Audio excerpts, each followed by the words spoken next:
Ready as ever.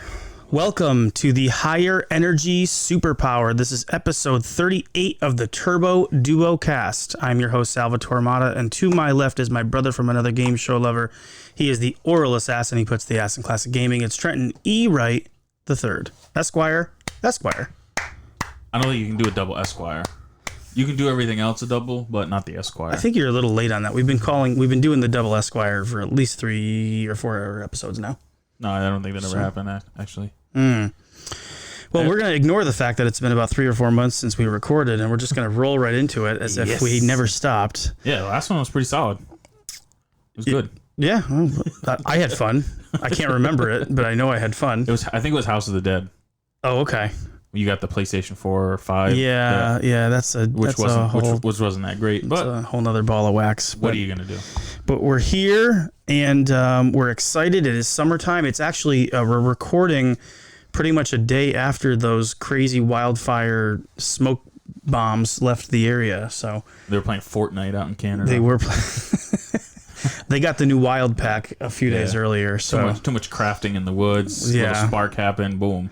Yeah, that's a common theme in this house. Even though Turbo Duo and a Half is not here, that is typically what's being played on the TV. He's probably watching a Fortnite video on a tablet or phone as we speak. Of a Fortnite video. Yeah.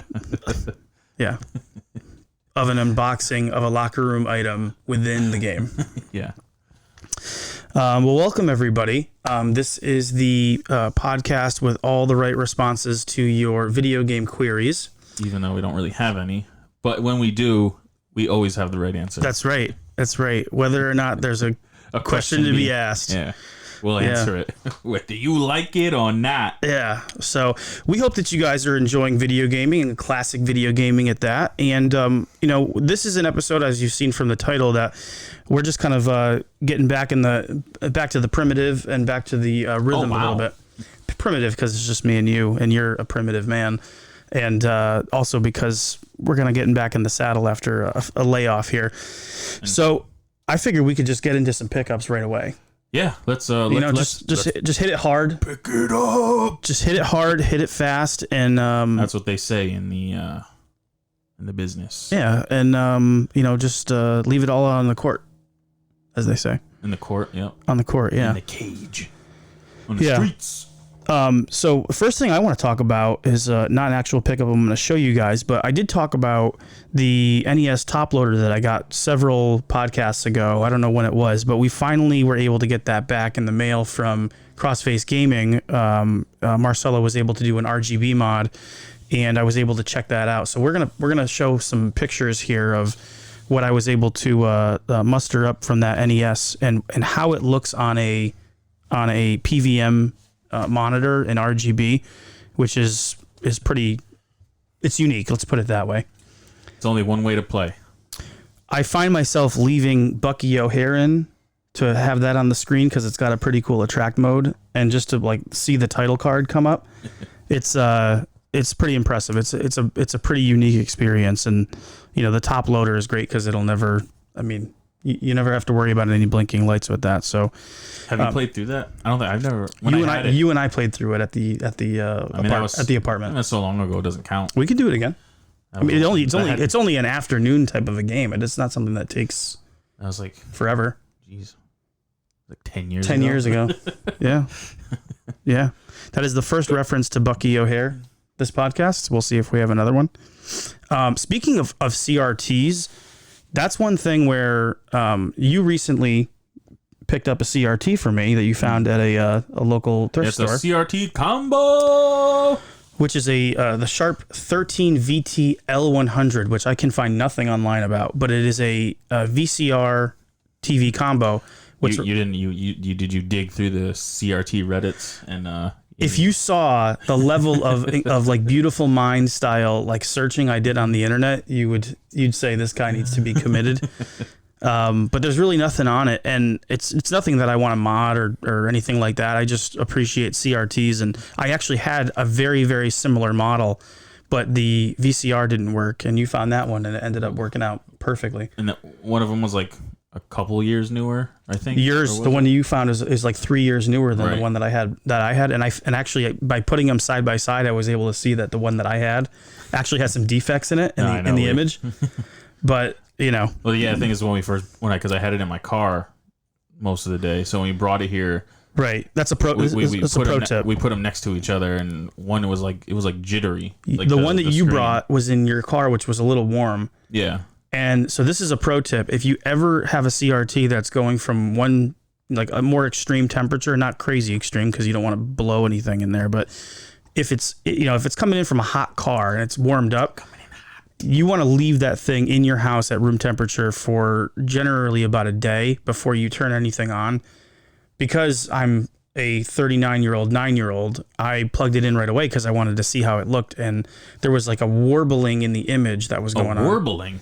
A weeble wobble. Jittery warbling going on. It was funky, but we thought it was done after that. But then I got that little thinking cap on the next day, and I said, I want to plug this thing back in. Got that itch. And it was fine. So I ended up keeping yours, getting rid of my old one, and I've been actually playing it for the last couple of weeks. Nice. Did you just leave the old one in the middle of the road?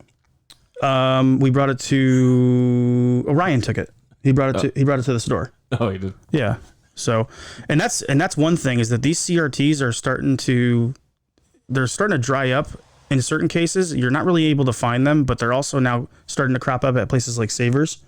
So start going to your local Savers because you might actually find a CRT now. I think they're getting the idea that people are keen on CRTs now, and so you're seeing on every social network or like Craigslist, you're seeing a gaming monitor or gaming TV instead of like retro gaming monitor, $300. Right, you're not seeing CRT TV. So it's crazy to think that we're at a point where you got to actually kind of look out for them. But if you can find one, and if you haven't played on a CRT, guys, it's really the way to go. I mean, how do you feel about it since you've got the Trinitron now? Oh yeah, I mean I strictly play. When I do, plus it's so easy too. You just plug it in and you play. Yeah. And I have the Genesis, the Super Nintendo, and the Jaguar, and the 64 on there. I mean, I haven't really even booted up like my PS2 or anything else. But I just play them on my CRT. Yeah, right, and it's just the best way to play.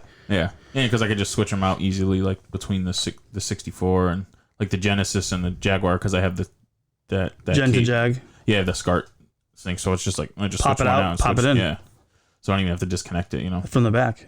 Mm-hmm. Yeah, and I'm sure S Video looks fantastic on that. Yeah, because that's how I have the 64 hooked up. Yeah, with the S Video cable. Yeah, I love 64 on the PVM with the S Video cable. Oh yeah, and Super Nintendo, it looks great. All right, so and then one other thing that I wanted to mention. I know this is supposed to be pickups, but I am a noob when it comes to any sort of technological type stuff. And one of the things that I've always tried to do is take pictures of my CRT screen and every time I try to, there's always like a black bar at the top, a black bar at the bottom, and it's scrolling. On what? Like if you're trying to take a picture with your phone of like a CRT screen, there's always like that flicker or that like black bar that's going up, and I found out that's because the refresh rate of your phone camera and the TV are two different refresh rates. Yeah. So there's this app, and apparently my wife knew about it, which means everybody must know about it, but I didn't. It's called Lightroom. Oh, I ain't never heard of that. So it's kind of like an editing app, but it also can take pictures at 60 frames per second. And when you put it on there like that, you can actually take pictures without any flicker or anything like that. Oh, I never heard of that. But you've seen like on a Instagram post or a Facebook post or on YouTube when people post pictures of CRT screens, and you wonder to yourself, like, how are they taking that picture and they're not getting any of that black bar or anything like scrolling like that. Yeah, no. I never heard of that. Whatever the camera screen that they're using is refreshing at 60 frames per second, the same as these old monitors. If you're in the UK or in Europe, it's 50 frames per second that you want to do. And as long as you sync it up appropriately, the picture is going to be perfect. So that's I feel like most people don't know about that. well, if most people are taking pictures with their phone, I'm using my phone. I don't have like a high tech camera to use, and Lightroom is an app that you can get, and it works great. I don't think most people know about that. Lightroom. So download Lightroom. It's a free app, and tune it to 60 frames per second in the settings, and you're good to go. It's that easy. All right. Have you used it? Yeah. You did? Yeah. Yep. And the pictures look good. There's still that moire pattern where you see like in the middle of the screen, you can see like the moire pattern. Oh. But that's fine. That doesn't get in the way of the fine. Of the screen, you know? Yeah, I heard about it. Yeah.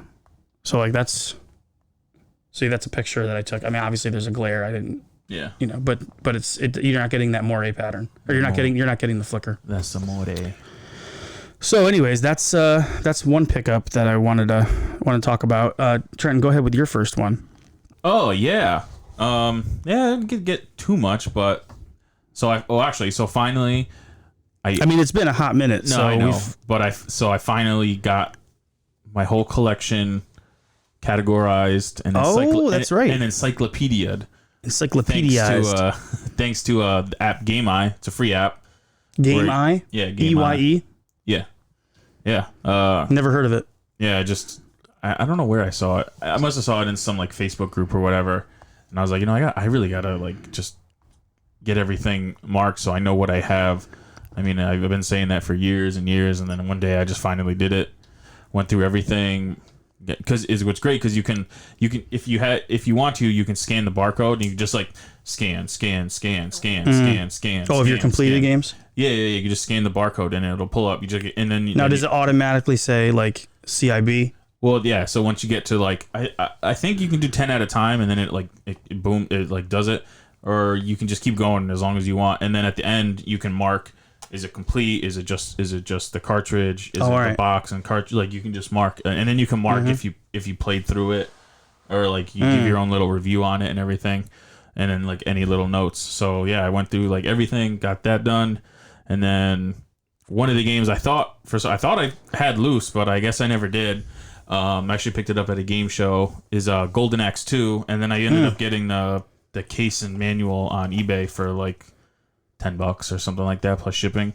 So now I have a complete copy of Golden Axe 2, which for some reason I just thought I had forever, but I didn't. And I would say underrated game. Most people compare it to the first and say, "Oh, it's not as good as the first. It's not as it doesn't advance it at all." Listen, if they re-released or if they released a new version of Golden Axe every year, I'd play it every year. Yeah. I don't need it to be different mechanics, just different place, different characters, and yeah, it's more of the good hack and slash. Yeah, more of the same goodness. New different magic attacks, and that's all I would need. And it was the only one I owned when I was a kid, although I had played the first one at Matt's house. Golden Axe 2 I owned. The funniest opening music. It's a funny thing in a video game because it starts so ominous, and then it goes like Seinfeld halfway through the tune. Oh, really? Yeah, it's like the title screen. Yeah, it's like bow, meow, meow, meow, meow, and then it goes meow, meow, meow, meow, meow, meow, meow. It's just like what? Yeah, that's cool. That's one you got to get. Yeah, and it's a black box game. Some reason I just assumed I had it forever, and maybe I did it, so I don't know. Sometimes, well, that's the good thing about getting an app like that, to be able to categorize your games. Because if you're out at a swap meet, or if you're at one of the game shows and you're not sure if you have a game, you forgot, I didn't check. Yeah, you got your app, you can pull it up. I've been saying that ever since I started going to the Retro Rolodex. I don't know if I have this. I can see. I can see you doing that. If only there was a way to find out.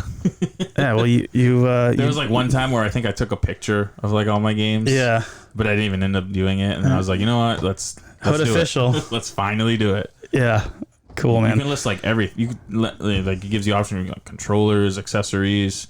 I didn't do like controllers. It didn't really, that doesn't really matter to me. I mean, I guess if you just want to keep track of everything and the value. Do I have the Turbo 360 controller? Yeah, so it is cool because it does tell you it pulls from like eBay and price charting and it tells you what it's worth, what it's going for.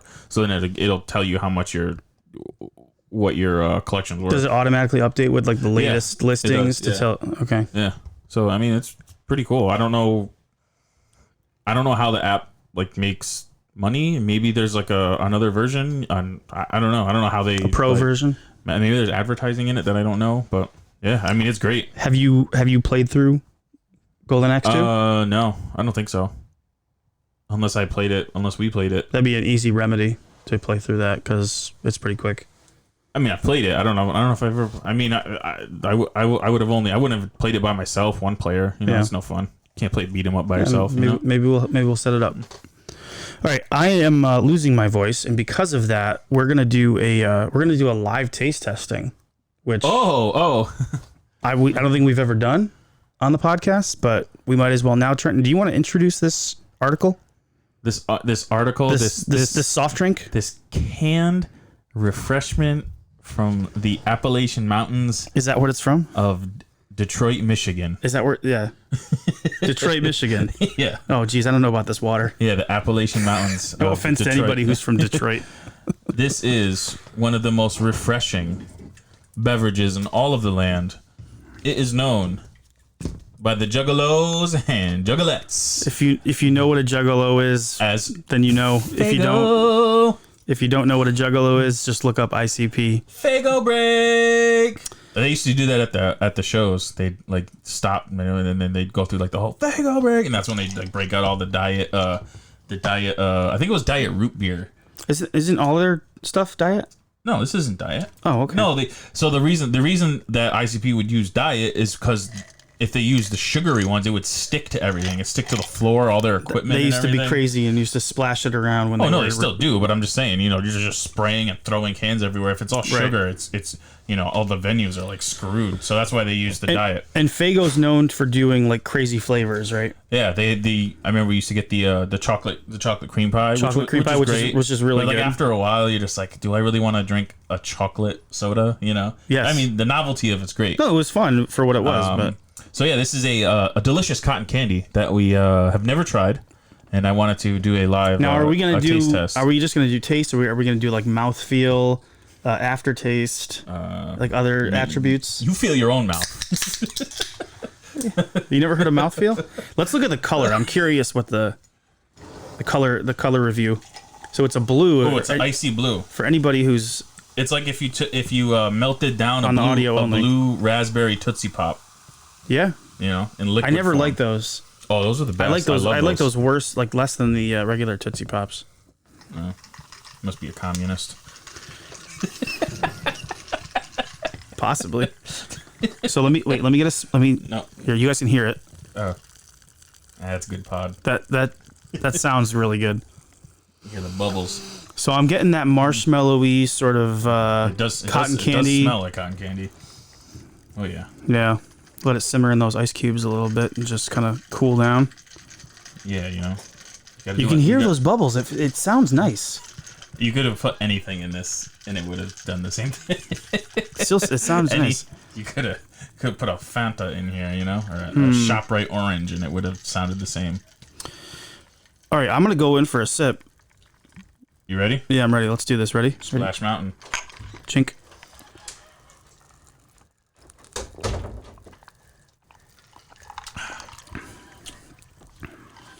Pretty solid. It's not that strong of a cotton candy taste. I was expecting more cotton candy, but I could actually drink the whole thing. It's subtle. Yeah. I would actually drink a whole can of that. I think I will. Yeah. I'm going to need you to get through this whole podcast. Oh, we got Turbo Duo and a half here. Back. I gave some to Jackson. I just didn't. Oh, you gave some to your buddy Jackson? Yeah. Yeah, Sal took this in the car and drank Tyson, it. Jordan, Jackson. So now guns. blue dyes and sugar. This is going to be a fun night. I didn't have it with the ice. Oh my gosh. It's totally different because the ice. It's really good, right? Yeah, it's better with the ice, actually. So I'm pleasantly surprised. I'm not surprised because Fago usually tastes really good. Yeah. But this is really. I don't know what their R&D department does. Their R&D department to like develop this stuff, but it is very, very tasty. Yeah, they got Shaggy 2-Dope down there, like checking everything, dotting the I's, crossing the T's. I mean, it doesn't say anything in terms of like the flavor that they put in here. It's just like regular. It's a cotton candy extract. Is that what it says? No, it does not. Yeah. Yeah, you make your own, you know? Just sucralose and some corn syrup. Carbonated water. Yeah, solid. It's actually very refreshing. It is. It's more refreshing than I expected. Yeah. I was expecting a heavy cotton candy flavor. Yeah. All right, solid. Well, Cool. I guess I'll go next. Man, good first taste test. We should do more taste testings on the podcast. That's video game related, right? We can do like a pizza one when we do something with the turtles or something like that. We can make it themed. Sure. Why You not? know? We'll get crazy. Yeah. All right. So the next pickup we have here Is Sony Discman. is a Sony, Discman. No, this is so I was able to pick up and find a broken, believe it or not, TurboGrafx CD, and this is just the CD unit. I do have the combination unit that this basically slides into what would you call it, like a bracket or like a connector. Yeah. First, I always thought that was just one. It was just one whole huge attachment thing. It's an attachment device that connects the TurboGrafx itself to the TurboGrafx CD. I got it with the AC adapter as well, which is good because it has its own proprietary AC adapter that runs both the CD attachment and the TurboGrafx. You wonder why Sega and NEC failed. That would be one of the reasons, maybe. So the thing about this is it's broken. I got it for a really good price, so I'm taking a chance on it. So we will report to you guys if this gets fixed. It also came with the system card, so I should be able to place them if it gets fixed. I know there's a common issue where a gear breaks on these, so that would be kind of cool to have in the collection. Yeah. You know, if it's salvageable. Got it for a nice price as well. Yeah, I got it for about $100. So. Oh yeah, hopefully it's just that. I mean, he said it's usually just just like a simple gear, something just like broke in there. No, Sal, don't do that. You can sit over there if you want to play. No, yeah, because it's blocking the light. What was that, Trent? Sorry. I don't even remember. Oh, all right. Yeah. Well, I said no. Marcelo, that was one of the things. Is Marcelo said, you know, I probably can fix that. Yeah. So we got word from our mechanic before we bought the car that he should be able to take care of whatever issues there are. So that's, I don't know. I mean, there's not that many different things that I can think of that I would want or need in the video game verse. And when you see a TurboGrafx CD, it's like seeing a dodo bird. So, you know, that was a special thing, and I was able to pick it up. So we'll see what happens. I'll report to you guys, sort of like the top loader NES type of a deal. Yeah, I'm sure it'll be fine. Yeah, that'd be pretty cool. Play some Riot Zone on it or something, you know, something wild. Some ease. Riot Zone, I don't even know that one. Yeah. Was that a rooster? Yeah. Is there a rooster in my house? Well, you have about 30 chickens in the backyard. Could be one of those, but maybe not. I'm hiding the ball. Liz went to go get another rooster. So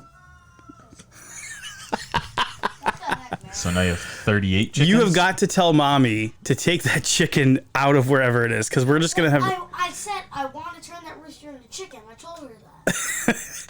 I'm serious. But we're going to hear rooster noises on the podcast the whole time. I will shut the window. You're going to have... Yeah, actually, that probably would be a good idea. We're still going to hear him, though. Then I'll shut the window. It's off the rails. Oh, boy. All right. I think I'll probably go again, Trent, if you don't mind. This should be quick. I do mind. I got a couple Wii U games. NES Remix Pack, which is both NES remixes. If you guys remember, they came out with two, what would you call them, amalgamation games, where they combined a bunch of NES games into one for little mini games. Yeah. And little challenges. So you could have, you know, Samus playing on a Mario 1 level, or Samus. In this case, you got a bunch of boos on the Kirby game. I got all my boos. I'm booed up. Yeah, so it's a fun little mixer game. And then there's also original Super Mario Brothers on this, reversed, starring Luigi. Oh, I didn't even know that. Yeah, you can play the reverse version of Super Mario Brothers with Luigi. Oh, and then reverse. The other one was Sonic Lost World. This is just a really colorful Sonic game that I've always wanted to own. Yeah, You that's know? when I forgot I picked up. That's when I picked up too. Yeah, like it right before the kind shop of has closed. Yep, it kind of has the Mario Galaxy sort of mechanic where there's sort of gravity keeping you tied down and you can go up and around things. And Have you ever? traverse I through? think I played through it. I mean, I played some of it before, and I was like, I've played a couple levels. I haven't played through it a ton, but it's just supposed to be. It's solid. it's just a really fun, easy to play, pick up and play type of a Sonic game. Which what can you can't go wrong with that. And I got it for a decent price, so just wanted to share some more modern style games. Decent price. What do you got, Trent? What else? Actually, you know what? Let's piggyback on that real quick because it had been a while, and during that time, the Wii U shop was closing. So we were kind of like in a mad dash to get games, and Always wait till the last day. You got 3 weeks. Why do it now? yeah, wait till the day before. Yeah. You know what? Wait till the last hour. That's kind of like what happened. They're like, yeah, I'll get a hard. So the thing is, you need a hard drive. Like mine was already like full, and I think you had got a hard drive, but it wasn't recognizing it or something. Or you had one. I needed the double plug because there's a. That's right. Because it needs more power. Yeah. To run, and I didn't have that, so I had to order it. And somehow it was connecting, not connecting. So while it was connecting, I was able to start a download, Yeah. which meant that it was in my history. So it still counts. It still counts. I'm in there. It counted, so I was able to, even after the next day, because it was in my download list, I was able to pull it down. Yeah. So and then I had like a hard drive from like 2011 or something like that. So I went through it, like took all the stuff I wanted to keep, put it on my computer, FAT32. formatted it, and then put it onto the Wii U, and it works fine. But one of the games that we both wanted was Devil's Third because it's like a $400 game, and allegedly It's kind of an infamous game if you don't know about it. Check it out online. speculatorily, it was supposed to be is a terrible game, and then it didn't sell, and that's Everything why, on the internet is hyperbole. and then that's why it was so much. And I'm kicking myself for not getting it back. I remember seeing that GameStop for like $80, and I was like, I'm not paying $80 for this. And then now it's like $400. It's like $350. I was like, oh my I don't think it's that much anymore. it still hovers between 3 and 4. You've been looking it up. Yeah. Oh, geez, wow. Yeah, so I grabbed it, and then I was excited to play it because there was all this stuff about how bad it was, and it's not. And it's right up your alley because it's like a beat 'em up style. It's like hack and slash, beat 'em up. Yeah. But there's just been so much about how terrible it is. It's like the worst thing that ever came out, and blah blah blah blah blah. And then I got through the introductory part where it's just kind of showing you the mechanics Tutorial. or whatever. Yeah. And I was like, you know what? I don't know. This is pretty fun. I don't know. You're waiting like for it to get bad. Yeah, and then I just stale. So I mean, I played through it in like about a week. I mean, it's hard to keep you on a game, and you were dedicated to that. You played through it. You sent me the picture with the final credits. And even but like I just played through the whole thing. I mean, I don't know. It was pretty fun. I don't know, I know what a 3 is. Like when people were saying that's what they gave it, like a 3. I was like, a 3 basically means it's unplayable. There has no redeeming qualities. Yeah, there's like the scale goes from Mortal Kombat on Game Boy to Soul Calibur on Dreamcast, and then we should just what we should have a game grade where we just have games that are stand in for the number.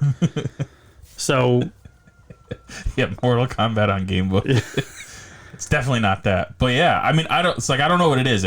So the thing is, I don't play a lot of the modern style games like that, like those GTA clones or anything. So, well, that's the beauty. That's the beauty of your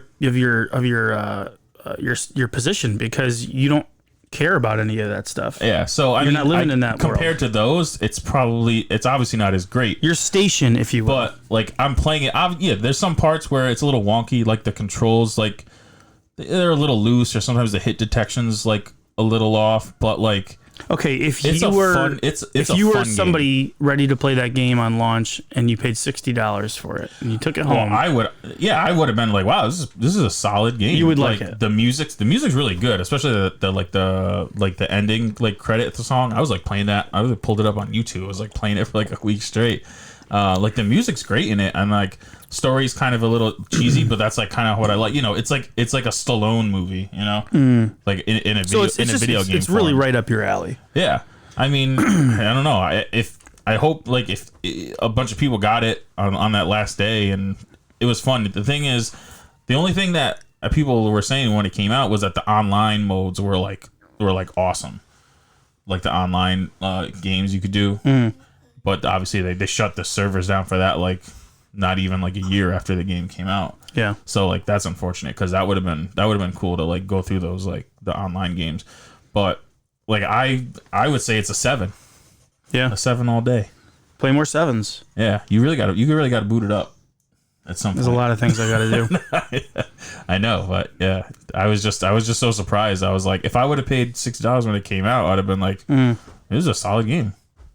You know, and it's like there wasn't like those kind of games on the Wii U. You know, it was an exclusive. I don't think it's ever going to get put out on like the Switch or even on like the eShop there, you know. Yeah, I think it's just a element of our time when people start piggybacking on things. Yeah, as soon as like everyone wants to jump on and make the video to kind of like, Right. you know, follow the trend or whatever and get views on it and just be like, oh yeah, this is the worst game ever. I can't believe it. Yeah. Right. So, and that's a disappointment. I think the way we look at gaming today with the advent of message boards and Reddits and, you know, all this YouTube videos, there's a lot of Me Too copycat style, you know, energy. And so that can ruin a game, you know, in terms of its trajectory. I think people that's what start happened. piling on it. You know, everyone, you know, when And that's like IGN, that's like too one of bad. those big sites, to say Right. give it like a 2, like that's a big influence, and a lot of people aren't going to buy it. You know. I know that when I was like heavily into modern gaming, I was looking at IGN all the time. Yeah. And like, what score did this game get? Because that's going to hinge on whether or not I'm going to buy it day one. You know. Yeah. So that doesn't really help a game. And what's funny about that is like that game is for a particular type of gamer. Would you say it's more like a classic gamer's game, or is it more akin to like a modern game? It seems Yeah, like it it feels like a more arcadey old style game Yeah. than a lot of the newer stuff that's got crazy mechanics, and you know you need to learn every button combination, and Like it's there's a big RPG development system where you've got a skill tree and all this stuff. yeah, it's like on the PS2, you had a excuse me, sir. Hey, you want to turn that down, sir? So like on the PS2, you had Grand Theft Auto, and then you had Headhunter, which is not Grand Theft Auto, but it's still pretty solid. You know, so It's not quite a Grand Theft Auto game either. It kind of has like no, I know, but I'm giving you like a comparison kind of deal. You Okay. know, it's like Devil's Okay. Third is not Grand Theft Auto, but it's still Right. It's Right. a solid playthrough. it's not a 9, but it's a 7, and it's fun to play through. Yeah, It's just fun. It's got cheesy like the guy looks so ridiculous. He's just covered in like these weird tattoos. He was a drummer that was locked up, and he's like a Russian, and it's you know it's cheesy. But I mean I don't know. I had fun playing it. The bosses are like most of the bosses are like huge, and it's like sometimes it'll take you a little while to like. They're frustrating, but not the frustrating where you want to shut it off. You're like, all right, this time I got him. This is it. Right. This is the one. That's good. That's what keeps you coming back for more. Because there was a few where I had to like it was like 10 or 15 tries just to try to beat the boss. But yeah, I don't know. I guess there's no way to play it now if you don't have it. That's pretty much it. Have you ever played Bayonetta?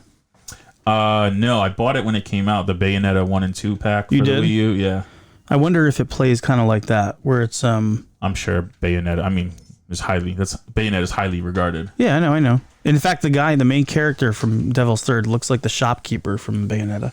Oh yeah. Yeah, he's got the same look, bald head, like very dark, like really? tan, or I don't know if he's a black guy or what, but he's got dark skin, Yeah. and he's bald, and he's like a brute dude.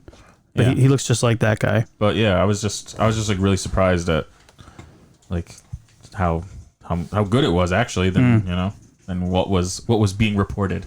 Yeah, yeah, I was happy with that purchase though. It was $30. yeah.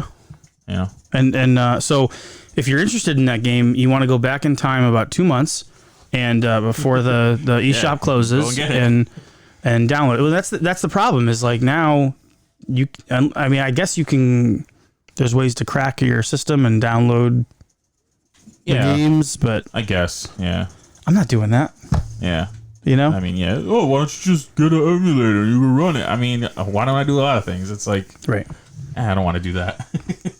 Well, and you don't feel a sense of ownership.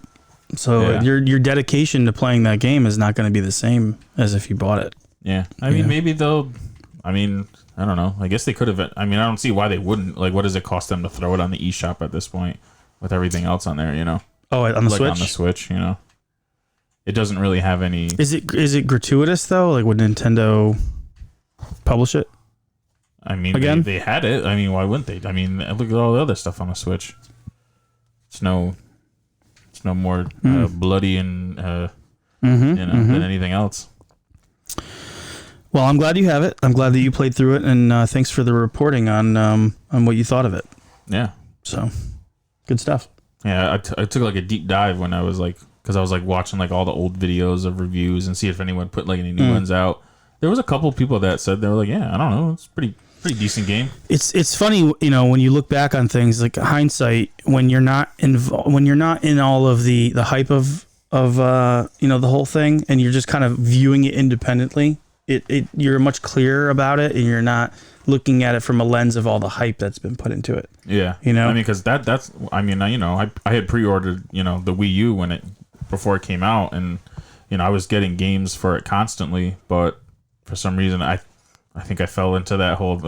I did too. It was delayed. I did it was, too, It was yeah. delayed a lot, and usually when game gets delayed, It's a like broken that, mess. and then they like It's a broken mess. I think Nintendo didn't want to publish it, and it was this, that, and the third, like so many different things going on, and it just ended up being a mess. And Yeah. that's why I never like ended up pre-ordering it or getting it. Yeah, that's too bad. Well, good stuff, Trent. Thank you for that. And let's finish out here so we can move on.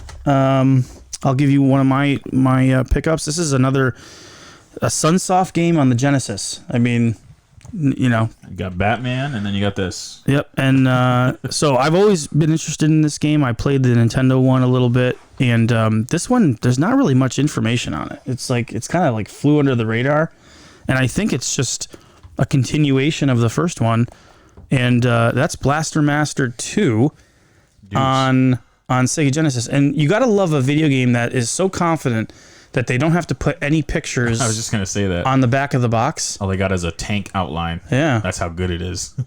But I wonder if this is more like Battletoads on Genesis in terms of the conversion. If it's just Oh, it's pretty much like compared the same to exact NES, thing. it's almost like the same thing. I'm sure that it's Oh, it was Blaster Master 2 on the NES, or just no.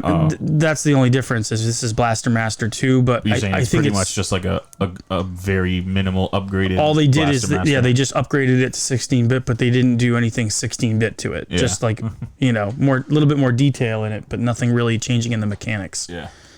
But you know, pretty cool. I like obscure games. So have you played it? I have not. You never played it before? I have not. I'm too busy playing Resident Evil and Doom. And World Series Baseball I '98. think you've been busy playing Resident Evil Doom since 1996. You know they're good Is games. there like a week that goes by where you're not playing one of those? They're good games. I understand. I'm gonna just finish out. So, if you guys remember way back when we did our tournament, our video game console Oh tournament. yeah, we finished that, right? No, we didn't. We didn't. We got to the final four. I just wanted to leave it like that because those systems were all so wonderful that they all deserved to win. We don't give out participation trophies. Somebody's got to win. But I remember we were just ragging on the Jaguar, and then you ended up getting a Jaguar. I ended up getting a 3DO. Because we were doing that. What's worse, 3DO or Jaguar? Oh, well, for the launch, you're saying. Yeah, That's what it was. Well, I mean, and just in general, Oh, you know, right. just based on sales numbers. I mean, you know, it was bad. It's not. I mean, No. What I'm trying to say is like we were doing that whole thing. Like what was worse, and I ended up getting a 3DO. and You then got a Jaguar. and I have like every game for it. Right now. yeah. So you've got all the how bad it is. you're deep into the Jaguardom, and so I haven't gotten a 3DO game in a while, but I've been looking for a couple, and you know, Ryan at the store has had this one game forever. Like it's been like 2 years just sitting in the case. That's how many Nobody people are wants looking it. for a 3D. And then this other one I got, the second one I got was, I found it online. I was just like, you know what? Somebody's got it for a decent price. It doesn't come with the long box, but screw it. Like I need to play, because I played this on your Jaguar and I'm like, I need to have this game. It's so good because it's right up my alley. And so the first game is Killing Time. There's a theme here between these two games, Killing Time. And the second game is Wolfenstein 3D. So two very early first-person shooters, and they're both wonderful. They're both great. I mean, Wolfenstein is what you know. Yeah. It's just amazing. It's that early first-person shooter that you can play forever and not get bored of. You know, it's just shooting Nazis and having them yell at you. You get to the first boss and he goes, Guten Tag, and you're just strafing. You're just circle strafing around while you're shooting him. It's just a blast. And this has got all like the expansion packs and everything on it. So this has got like every level. I didn't even know there was expansion packs. Yeah. This came out, I think, a little bit later than the Jaguar version did. But plus it's on CD, so they can store more than the cartridge can. And then the Killing Time is interesting. I've only played through the first level, and all you do is you're in a maze and you're shooting stereotypical hunters and ducks. I actually have the Wolfenstein doesn't have a back to it. No, now. it doesn't. I don't know if it's supposed to or not, but that one doesn't. But this has got like digitized characters. You guys probably can't see that, but this has got like a digitized character thing, so it looks almost like you're playing through a first person, like Myst, but as a first person shooter. But it's fun. It's a good time. I like it. Oh, okay. Yes. Interesting. Yeah, I don't think I've ever seen this one. I mean, I know of it, but it actually plays well. Yeah. Huh. Yeah, the only other game I really want on 3DO is a game that I had when I had it the first time, 25 years ago? And that was Escape from Monster Manor, which is another first-person adventure game. Escape from Monster Manor. Yeah, you're in like this mansion. Huh. It's a It's a first-person game. Yeah, it's kind of like a shooter, but it's more exploratory.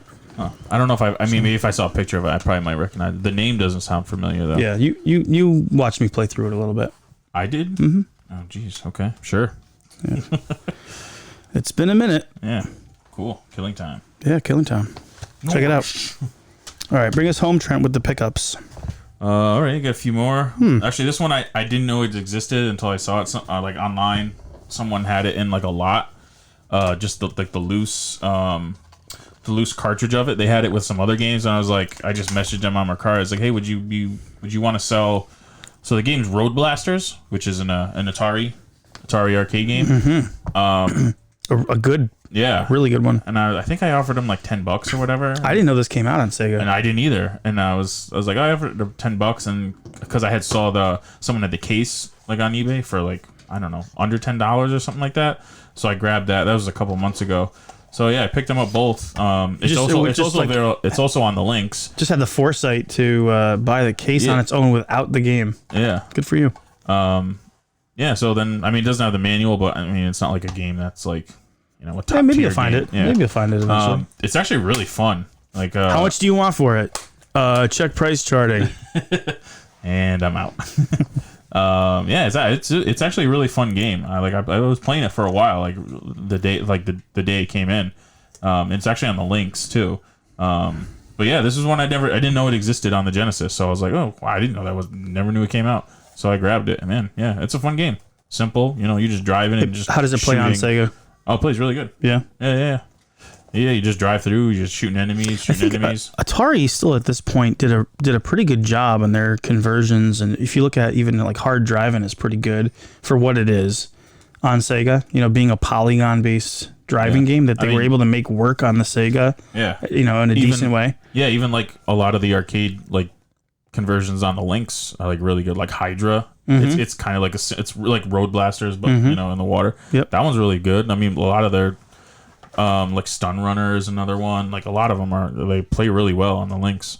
I mean, I guess they kind of knew what they were doing on that one with the links, even though it wasn't like top tier, but there's a lot of good games for it. Yeah, and they're pretty cheap. We'll continue with the more Atari. Someone had this listed on eBay for fairly cheap. It is one of the 12 or 13 games available This is before you say what it is. This is a magnificent box. on the Jaguar CD. Like if you bought this and you were bringing it home, like you were coming home with something. You know what I mean? Is Mist for the Jaguar CD. It's in a protective case. Have you opened it? Yeah. No, this is it's in like a like a case that someone bought. It looks like the plastic is still on the. No, yeah, they only opened the top part. Oh, so I got okay. it for $29 shipped. The pictures on the back look pretty crisp. Have you played it? No, I haven't. I haven't popped it. I wonder yet. if this is how it actually looks, because that looks pretty good. Sunsoft too, huh? Really? Oh wow! Yeah. They did the conversion. Apparently, yeah. So it actually came with this, and then a lot of people on the Jaguar, for the Jaguar CD games, they'll make a separate cover in like a DVD case, and it came with that too. But yeah, I mean, this is like a mint copy. It's not like an expensive game. Usually goes for like 40, 45, but I mean, it's regarded No one else- though as one of the best games no one else of that era, especially Yeah. for PC. So no one else really bid on it. Yeah, it comes with like you open up the rest of it. There's like a map thing and this other guide in it. so it's complete. Yeah. It's nice. complete. Yeah. I mean, it's Mist. I don't know. I somehow doubt I'll ever play it. I mean, I may pop it in just to see what it looks like. It's not really a game that like I really want to like play through. It's not much of you're just kind of looking at things and clicking on stuff. Have you ever played Mist? A little bit. I haven't played through it. I have it on Saturn. Oh, it It's- came out on the Saturn? Yeah, it's a game I've wanted to play because it's supposed to be really good. I watched Pat Musen play through a little bit of it. He was glued to it back in the day Oh, really? on the PC. He had it in a window this big. Why? Because if you made it any bigger, Yeah. it would just bog Yeah. down. Take like 3 minutes to load to the next screen. Yeah, I remember that. Is that really why? Especially when it was like loading one of the FMVs from because you can like do things in the game and it pulls up like a video. Yeah. So And I guess my final pickup is a nice little ditty. I hadn't pre-ordered it when they originally released it, and then maybe like a month or two, probably like 2 months ago, it was on Amazon for like 20% off. So I think it was like $118 or something like that, where usually like $149 or $150. Is the Evercade EXP handheld? back to the handheld, huh? Didn't yeah. you just sell the other one you had? No, I'm gonna keep it. I'm gonna have all the Evercade systems. Wow, going hard in the so paint. yeah, it is the HD version of the their first portable. It literally upgrades. It's like better in every way. Screen, like the buttons. It still has HDMI out, so you can connect it to your TV and play that way. And then it's built-in, has the built-in that's cool. has the built-in Capcom games already in it. It's like 18 games, like Captain Commando, Street Fighter, 1942. Yeah, man, it's. I mean, I love it. It's perfect. So it's just gonna, continue on with all my Evercade stuff. And actually, just a week before we're doing this, they just announced they're coming out with Duke Nukem. That was on going to the be Evercade. my modern retro moment. Was Oh, going to it be was? yeah. Is that they announced that? it They is announced now. that. Well, no, it's cool because I imagine the cart's going to be available for. I mean, you can get Yeah, you can get the carts separate. Yeah, it's Duke. I think it was Duke Nukem 3D with Duke Nukem Advance. I think those were the two games together, and then or was it? And then the other ones was Duke Nukem 1 and 2. Duke Nukem 3D is on there as well. Yeah, that's one cart, and then the other one was Duke Nukem Advance and something else. I think I don't remember now. 0 Hour.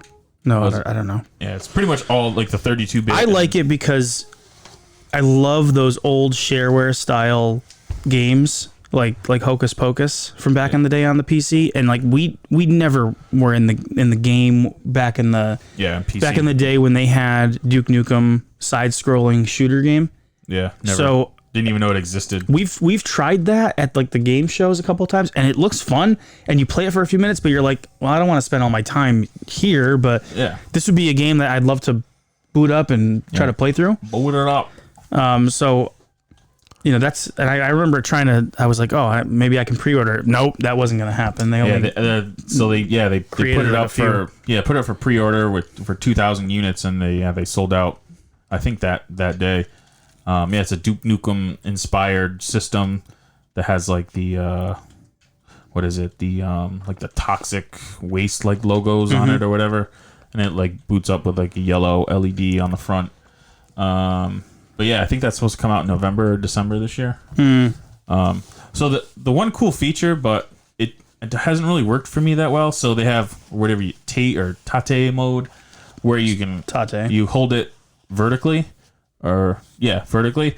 But the thing is, I tried doing it. I think on like 1942 or some games, and it might just be my thumbs, but it's still awkward. It's still kind of awkward to hold the way they have the two buttons and the D-pad set up. Like when you're like playing, it doesn't. I don't know. It doesn't feel. Doesn't feel right. Maybe it might just be me. I have like bigger hands, so like when you're like it's the system has a bit of heft to it. So it's like when you're playing, when you got your hands all the way at the bottom, it's kind of like, I don't know if you want to just like mimic if you were playing it. Just for me, maybe, I don't know. Maybe it just might be my hands. It's a little awkward because you have it's such so a large much on top. It's a sort top of heavy. So it's such a large unit pause that when you're holding it at the base pause, the top is sort of like it's unwieldy pause, and it's like it almost feels like it's all right. I'm gonna stretch here. It almost feels like it's gonna like flop around pause. So I agree with you. I don't. This is a little unwieldy to say the least. And to be honest with you, I don't love shooters on a small screen. I mean, they're fine, but they're not. It's not my favorite genre of games to play. Yeah. On these types of things, you know, you can play it on the. You know, you just pop it into if you have the console version, you can just pop the game in on that. I think it's more of a novelty. Yeah, it is. Now, is there any mode within the game when you have it on the system that you can actually make it so that it's flipped? Like if you're playing it on your TV? Yeah, so like, you know, because the other choice is to flip your TV sideways, the way I have it over there. If you're so fortunate to have it. But is that an option? Because I'll do that with the Switch on that LED TV right there. I can't say for certain because I haven't like put it on my TV and like tried to flip it. So that it's horizontal? Yeah. I don't know if you can or not. That'd be kind of cool if you could do that. Yeah. So but yeah, they're still pumping out it. They're actually what's funny is they're actually doing a Sunsoft one. I think Oh really? And it has Blaster Master on it with it's like Blaster Master. I think Aerial the Acrobat and the one you got over there, Journey to Silius. Yeah. Solid. And like a bunch of other games on it too. Yeah, nice. They're coming out with some heavy hitter cartridges. They're doing what, two a month now? They're saying they're doing. I don't know if it's two. Well, they were announcing like every month they would be announcing. I don't know if they're coming out. I don't know if they release every month or so. I can't even remember. I think they had just come. I think one that just released was like the Amiga one, and another one. But yeah, they're really pumping it out. Which is, I mean, I like collecting for it because like the games are like $20. Like each cartridge is like $20. You know. Mm-hmm. You know, it's very easy to collect for. It's not a huge investment. You get like a collection of games that you can play right away. Yeah, you get to display them with all your other cartridges. Yeah, you know, it's pretty cool. That's another set that you have that you're building on, which is like now that you're in it, you kind of have to feed the monster. It feels nice. Yeah, I like the way the buttons click. Yeah, and they do every month they do like a game of the month. Like the construction feels solid. Like it feels like a solid unit pause. Yeah, like it feels good. Yeah. You know, it's definitely like a way better version of the original one. But you know, that's what they had at the time. Yeah. Yeah. Happy with that. I'm an Evercade collector. Hey, that's you, man. I got in the game early on that one. You did. That one you caught early. The Jaguar, not so early. But not so late, though, actually, when you think about it. Once you think about it, I kind of was early, even 23 years later. Yeah. Because if I would have gotten into it now, I don't think that would work out for me. One other thing that I wanted to mention in the modern retro moment was I found this out looking at Mad Little Pixel, and that's the Polymega. If we remember, we've talked about this for a long time, and how it's the device where you can put in all your disc-based games. It'll download them and save them. And you can basically play them from the unit or from the system. Yeah, you've been kind of sliding it into conversations every once in a while. Yeah, so I just kind of I'm curious about it, what's going on. I don't know what their management is, but the price has just been going up. It seems like every time they release more pre-orders or more availability because nobody's getting them on time of the base unit. The base unit. and it's going up, up, up. It's like I think $400 or more now. Really? Yeah, it's like out of control. But what they did release, or what they're going to release if they haven't already, is a Polymega app for free. Polymega app. So you get the app and you can put it on your computer, and if you have a disk drive, you can actually have all the stuff loaded through the app, and then you can play the app to your TV screen. Play what? The games. So imagine you're basically turning your computer into a Polymega. Okay. So there's like an app that you can get, or some kind of. So how do they benefit from that? They don't. They're not. And I think it's there's something that you can buy extra that, man, I don't know. What do you? What, I don't. I I don't know if it's cloud space or something. Are you talking about the games you ripped onto the system? Yeah. So instead of buying a system, because they've kind of failed on getting people their systems on time, they've created a Polymega app that you can download, and you can load the games through the app. You can use your computer, and all your disc-based games, you can basically load them into the Polymega app. You can play them from the Polymega app using their proprietary software. So if I am hearing this correctly, so let's say I take a Sega Saturn game, I put it onto my disk drive on my computer, Yes. and then the Polymega whatever program will recognize it and burn it And pull it into in. the program. Yes. And then you can play it from there. You can export it to your TV screen and play it from there. But Who wants to do that though?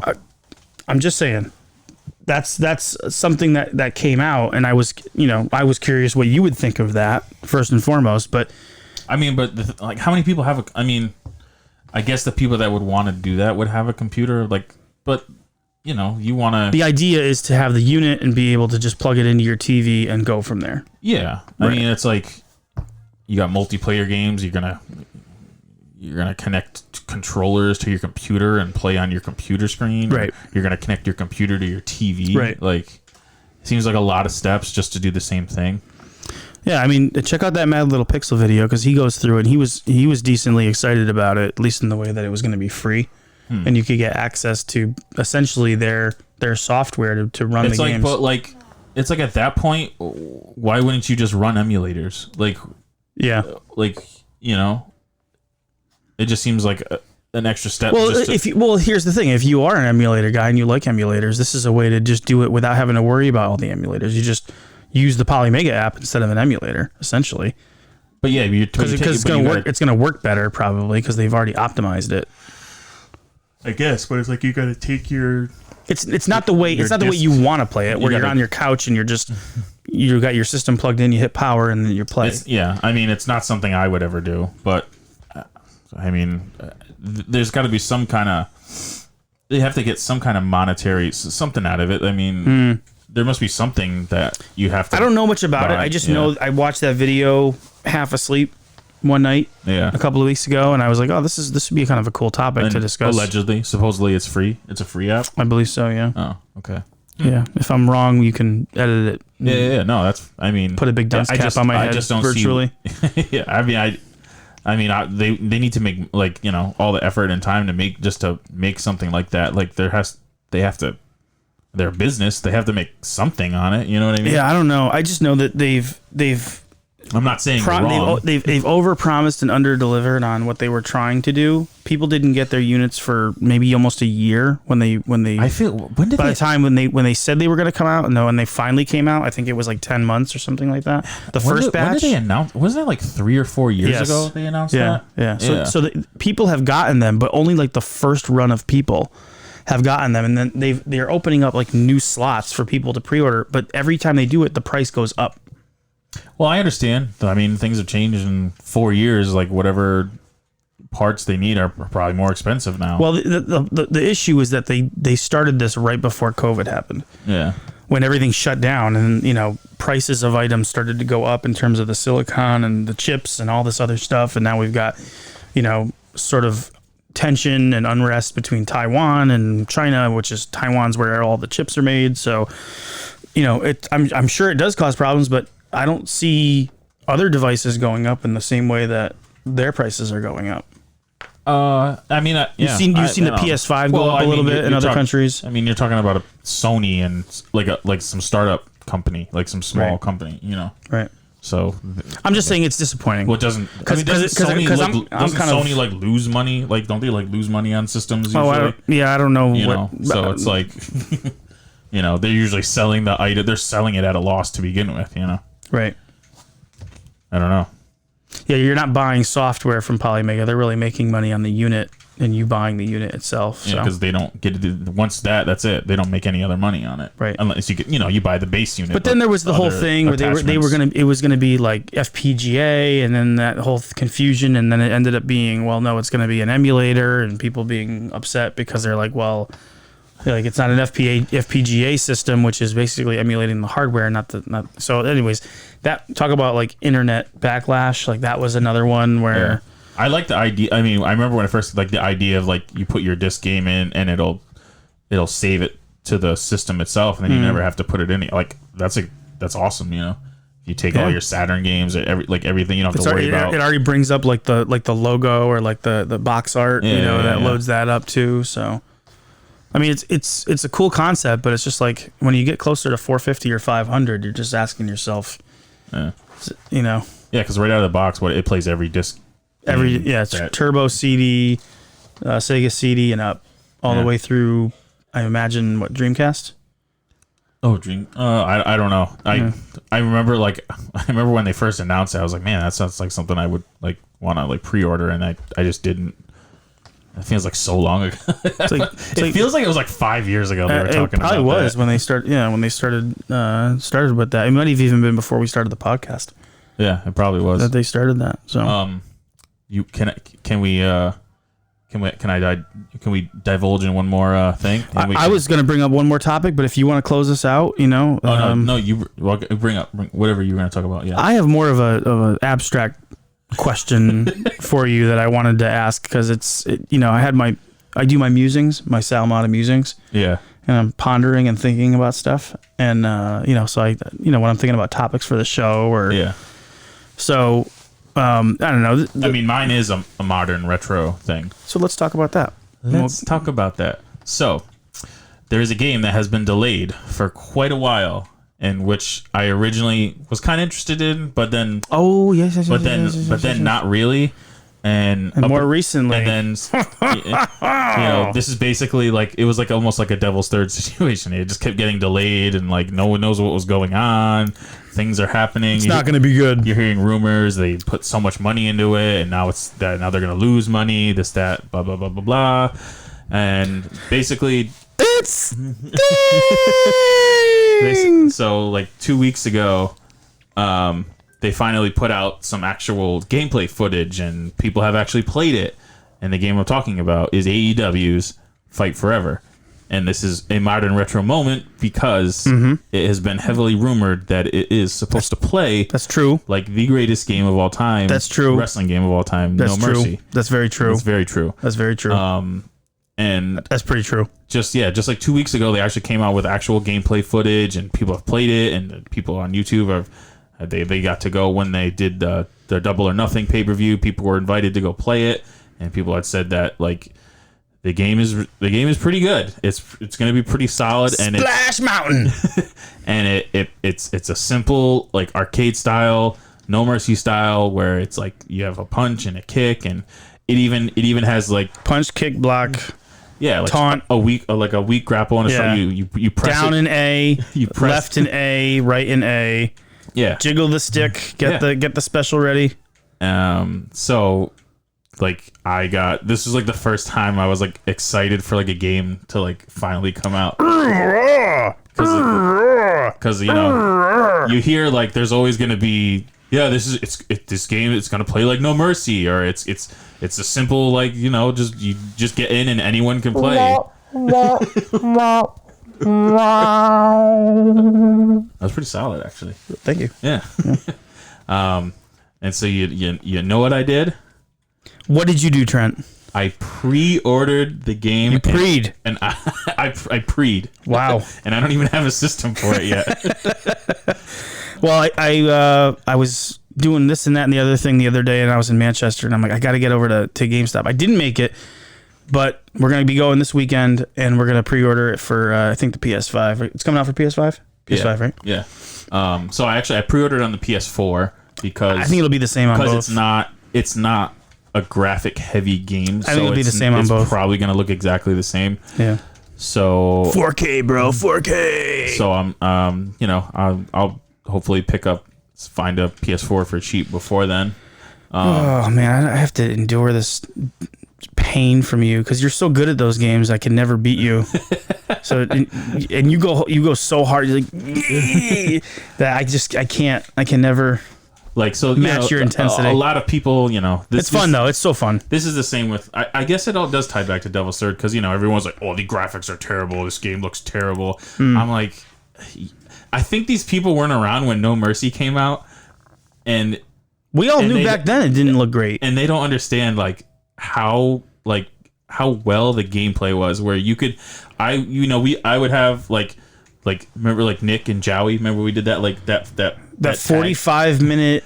Yeah, it was me, Sanborn, right? You. Oh wait, it was me, you, Sanborn, and Nick, right? Yeah. Oh, but I know I played it with so many people, but all these other people that we play with, everybody was bloody in that match. They're not hardcore gamers, and they just want to jump in and just, all right, I move around with this, I punch, I kick, and anyone can play it, and I think a lot of people don't understand how fun that is. When you can just get anyone to come in and play, people that don't, a 4-player game too, where you can tag out and all that stuff. You can run into the ring if you're getting pinned, and you can knock him off so that he doesn't get pinned, or pull out a weapon like a ladder and just absolutely destroy somebody with a ladder across the face. And it goes back to the idea that we talk about where it's all about fun. It's not.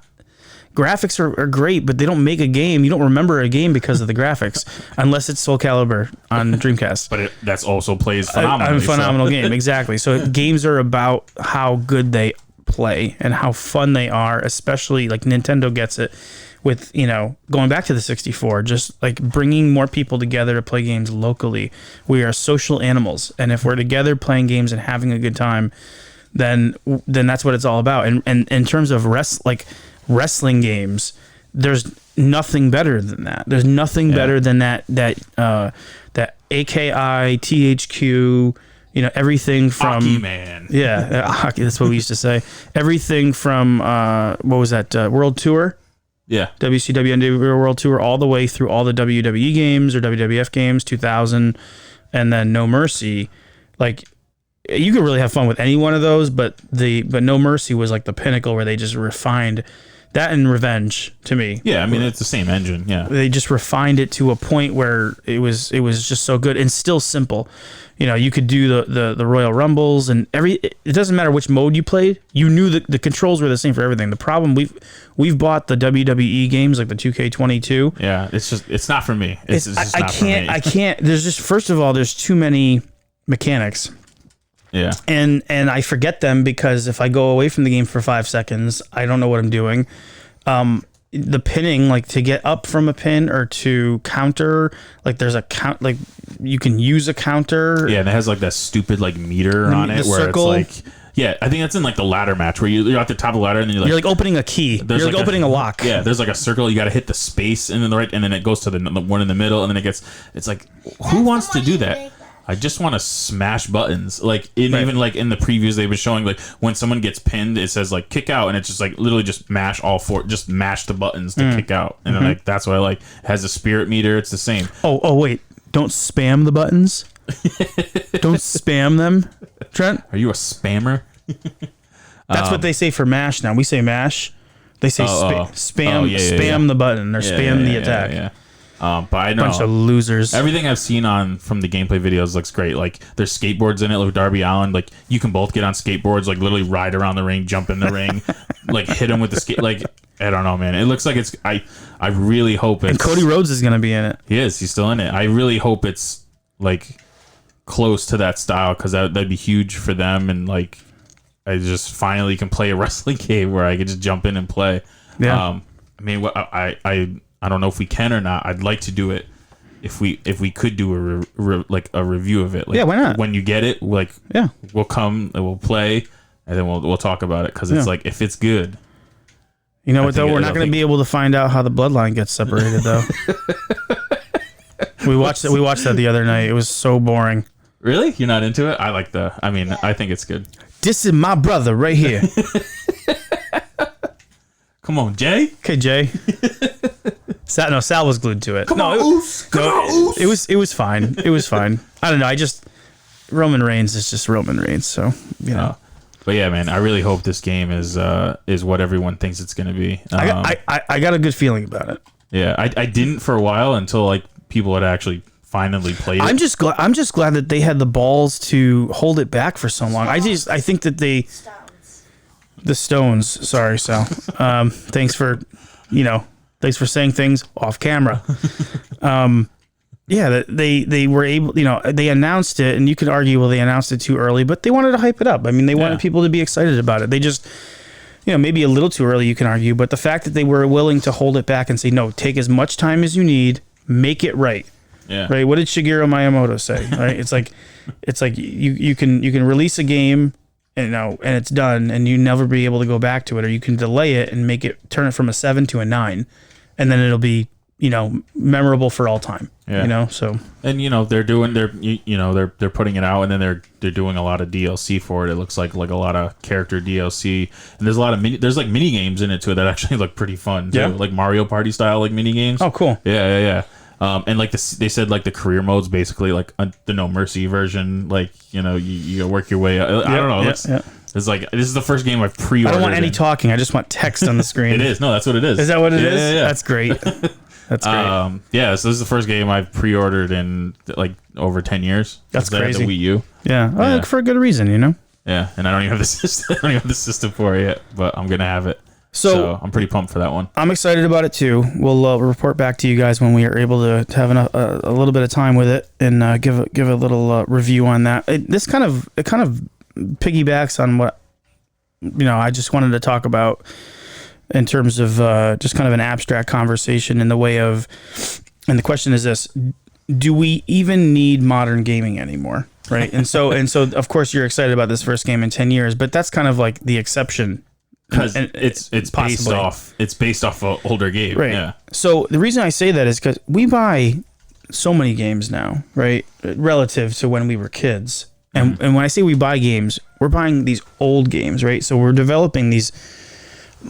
Let's face it, guys. If you're listening to this podcast, you're probably collecting classic games, and you have a decent, if not very large, library of video games that you probably haven't played through. And so I was just thinking about the other day. I haven't really played too many games on my PS5. Definitely not all the way through. And they're good, but primarily a classic gamer, do we even need new video game systems anymore? That's kind of the question that I had to ask myself was, do I really need this stuff? Or can I just, do I have enough games to spend for the rest of my life to play the classic stuff that I've bought, that I've been interested in enough to buy them, right? Mm-hmm. So do I even need to delve into modern games, or can I just live in a world where you just play classic games? Because I'm pretty underwhelmed, and I think most like Sony, Nintendo, Microsoft, I think you see a lot of the games that they're making now are just re-releases of old games that they had success with in the past. Yeah, because that's funny, because I was like, all right, I'm gonna pre-order AEW Fight Forever. I was like, oh no, I gotta get a PS4, and then I'm like, I just started I don't even know what came out on the PS4. So then I'm looking, and I'm like all the games I'm looking at are just old games. It's like the Shredder's Revenge. I was like, oh yeah, that came out. Sonic Mania, and then I was like, and then there's a couple other compilations of, and they're all old. They're just old games right. On the PS4. It's like 16-bit games on the PS4, but it's those are the only ones I would really play. I don't know what else. I would argue you should get a Switch then, if that's the case. No, the thing. Okay, so the thing is I know the AEW Fight Forever is not a really graphically heavy game, but for some reason I have a feeling something on the Switch version is not going to be. It's not going to be as good. It's not going to be as. Yeah. It's it's not going to play as well, or something might happen, and I'll just get a PS. Well, especially because I could find a PS4 for $100. I'm not going to find a Switch for you're going to pay $300 for a Switch. No, I mean PS4 I think is more powerful than the Switch. Yeah, and I started looking up a bunch of PS4 games. I'm like, the thing is like You can borrow any PS4 game you want for me. No. But I'm just saying this is what you're saying. It just happened to be that kind of what you were talking about. Like all the PS4 games I'm looking at are just like older games, just like new. Like they're coming out with. I didn't even know they're coming out with like a Double Dragon like remake. That's like that looks like Neon? Shredder. It looks like the Shredder's Revenge style kind of. And it's like that's and it looks cool, but it's like it's really like a 16-bit game on a modern console. And that's like all the games I would be playing on it. I mean, I'm not complaining, but not really anything like new. And the thing is, all the games that are coming out on the PS5 are still coming out on the PS4. Like that Diablo that just came out, you can get that on the PS4. The PS4 is 10 years old now, and they're still like Street Fighter 6. I mean, they did the same thing for PS3 too. No, But Diablo 3 released on PS3 and PS4, and that was from 2013. Right. And like 12 maybe? Street Fighter 6 that just came out, it's on the PS4 too. Yeah. It's like, I don't know. Like, I mean, because you think of all like. So your argument is stay a generation behind. Is that what you're saying? I mean, I guess it just seems like a lot of the games that are coming out are still coming out on the PS4 too. I mean, I really had no interest in getting a PS4 until like literally this one game. So now I'm kind of interested to see like what other stuff I could get eventually or whatever. And it seems to be like all like retro style games, and I'm fine with that. That's whatever. But and then I'm like, are games still coming out on the PS4? And I'm like, they're still like releasing new like. Every new game that's coming out, like AEW Fight Forever, that's on the PS4. I think the PS4 is going to have more legs just because it's still like it's still a top notch HD quality system. Like there's 100 million of them out there. Yeah. So it's like obviously you have a bigger reach. They sold way more than the PS5. So Right. you don't want to limit that. Well, it's that whole thing where like the new system has to kind of build up and it takes time But the thing is like the generation. Technology wise, from the lines are blurred. The lines are blurred a little bit it's more. It's pretty now. much nothing anymore. Like the PS4 to PS5. I mean, whatever you can say it's like it's really not that much of a difference when you go back. It's not like the PS2 to PS3. No, it's more feature driven. It's like, do I want to have the 4K capable device, and do I want to have the Dolby? Special Dolby sound or whatever. The average person, that doesn't really, mean anything. Right. Actually, PS5 doesn't even do Dolby, so it's kind of a stupid argument. But so it's like now it's more just like, it's just people just like the PS5's coming out, I gotta get it. When it came out, but like, did you really need to get it? Like, what came out on the PS5 that was Horizon, Forbidden West, God of War. Did the God of War come out on the PS4 though too? No, it didn't. I don't think so. No, those were first party games that they wanted to keep exclusive to the PS5, just to drive sales of the PS5. Yeah. So I mean, could they have been done on PS4? Probably. Yeah. But I don't know. It's I'm not like I didn't really like Horizon, Zero Dawn. I played through it, but I played through it because I was like, well, I guess I got to play through it. More so than, oh my gosh, I can't wait to get home to play Horizon because I love it so much. You've had your PS5 for what, like a year and a half now? Yeah. How many games have you bought for it? Like a few? The WWE game I bought. You bought that because he wanted. Right. Games that you bought that you wanted to get. Let me look. What do you have, like 4 or 5 games? Sonic Frontiers, Hogwarts Legacy. Hogwarts Legacy is good. I'm not saying they're not good. I mean, like, but how many games have you really got for it? Yeah, probably 2, and then Liz got me the initial pack of 3, which had Ratchet and Clank on it. Yeah. And Spider-Man, Miles Morales. Yeah. But those are like Miles Morales was a game that came out on PS4. Yeah. So it's like in a year and a half, like you've got a few games that are kind of like whatever the Sonic. We play game. Fortnite more than anything on there. That game's been around for 10 years right. too. Like in like with Sonic's, and that wasn't even good, right? No, I like Sonic. Sal kiboshed us because we wanted to play it, but then he wanted to play friggin' Fortnite. So I want to get back. I thought you had said Sonic. No, I like Frontier. No, I like Frontier. We were just starting to get into it, but. We got. It's like anything else. We got Devil's Third, Sonic Frontiers, Hogwarts Legacy. Meanwhile, I got Blaster Master 2 sitting over here. It's like, but that's my point. My point is, we've got all these classic games. Kind of taking it back to the original question is, do we really, really need new systems, or is it just because of the modern sort of functionality of them, that we have them, or that people are classic. Like as a classic gamer, I don't know if I really need this. The only reason why I got it is to play 4K movies and play. At the time, I thought You're talking about the PS5. yeah. At the time, I thought I was going to play the best modern games, which seem to be fewer and farther between. The only game I've really kind of delved into and had fun with, if I can be completely honest, But to be is serious for a moment. Hogwarts Legacy and Miles Morales. And that wasn't even a game you were even like. Hogwarts wasn't even a game you were like thinking about getting. No. You were just like, oh, okay, and then you went out and got it. And I went out and got it, Yeah. and then we're having a blast with it. But Yeah. I mean, Spider-Man 2 is one I do want to play when it comes out, and that's coming out later this year. if you think about it, But it's just so like hit or miss, or just few and far between. It's not like yeah, no, I I'd know. survive without the modern games, and I think I would spend a lot more time playing these old games. But I don't know. It was just amusing No, I know. that I had. You could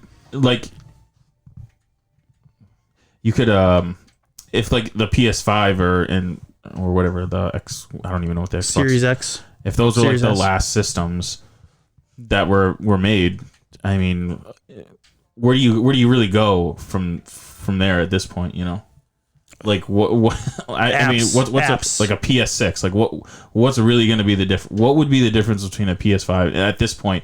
We've kind of like peaked technologically and like feature wise. I don't know what, like they ever got VR for it, and Nobody's buying it's the most. And what I'm saying, there's VR and there's the PS5 is like the top system to have. Like what is a PS6 going to offer? And I don't know. Let's just say it was 2 or 3 years from now. We don't know. Yeah, I don't know. I don't think so. I don't think so. It'll spit water at you in a game that's raining. I mean, what the PS4 to the PS5 will minimal. What's the value proposition at that point? You mean? Yeah. I don't know. That's kind of where I'm going with it. It's like, there's diminishing returns, but also I find myself having more fun with the old style games, and part of it is going back to the mechanics thing and talking about like No Mercy, right? A game where you could leave it for 6 months and come back to it and know the controls. Yeah, I mean, like all the games we played on the PS4 that I come is like I got Streets of Rage 4, which is basically just an old game. Right. Shredder's Revenge. But all the games we like to play are games that you don't need a tutorial for. You just pick them up and your tutorial is I'm walking back and forth and I'm pressing the buttons and seeing what they do, and I figure that out and then I go and do it. Yeah. And so there's this sort of like like people are looking for nirvana and like more complicated controls because they feel like that they have more control over it, but really it just ends up making you just sort of apathetic to the game, because it's just like I feel like there's too much here, and it goes away from that thing that we talk about, that video games are just fun and they should just be fun and played to be fun. Yeah. And I feel like it's gotten to that point where and somebody might completely disagree with me and say like I'm out of my mind, I don't know what I'm talking about, but personally as a classic gamer, I personally feel like I could get rid of the PS5 for video gaming and play personally, just because my son has to play, like loves Fortnite, so I'm not going to get rid of it because he likes that. But you can play that on the Switch and the PS4. He's playing it. Or he plays it on the Switch. He does play it on the Switch, but he likes to link up with me and play together. Yeah, we're trying to link up. But Wonder Boy, Michael Jackson's Moonwalker, like Of course. those are games I could play. Virtua Fighter, right? 1 and 2. Like those are games I want to, like I find myself going, like you were joking about Resident Evil and Doom. It's like but those are the games I want to go back to and play because they're easy to get into. Yeah. So I don't know.